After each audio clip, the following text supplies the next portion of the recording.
దేవుళ్ళ కంటే పెద్ద స్థానంలో భయంకరమైన ఒక రాక్షసుడు ఉన్నాడు, మీకు తెలుసా? ఆయనే కీర్తిముఖుడు. ఆయన శివుడి యొక్క గణాల్లో ఒక గణాధిపతి.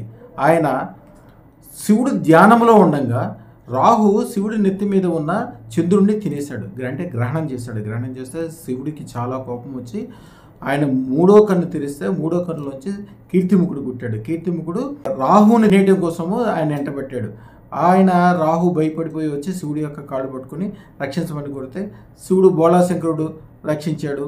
అయితే కీర్తిముఖుడు అన్నాడు, స్వామి నేను పూర్తిగా విపరీతమైన ఆకలితో ఉన్నాను, ఇప్పుడు నా సంగతి ఏంటని అడిగితే శివుడు ఏం చెప్పాడంటే నీ అంతరికి నిన్ను నువ్వే పూర్తిగా తినేసేయమన్నాడు.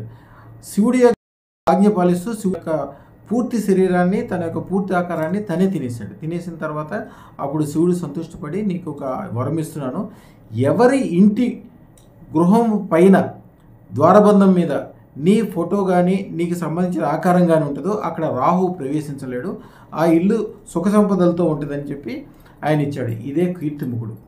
ఈ కీర్తిముఖ ఆకారము ద్వారబంధం మీద పెడతారు. కానీ అదృష్టరత్న శాస్త్ర ప్రకారం ఏంటి, రాహు వచ్చిన తర్వాత తినేసే బాధ్యత కీర్తిముఖుడిది.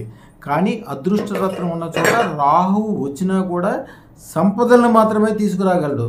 అదృష్టరత్న దాంట్లో కంపల్సరీ చేయాలి, మీ శక్తి బుద్ధి తెలివి ఇచ్చేటట్లు చేసేది శుక్రశ్వేతరత్నం. శుక్రశ్వేతరత్నం విపరీతమైన ధన సంపదలు అప్పటికప్పుడే కలిగేటట్టు చేస్తుంది. మీ ఇంటికి శక్తిముఖుడు అవసరం లేదు, కీర్తిముఖుడు అవసరం లేదు.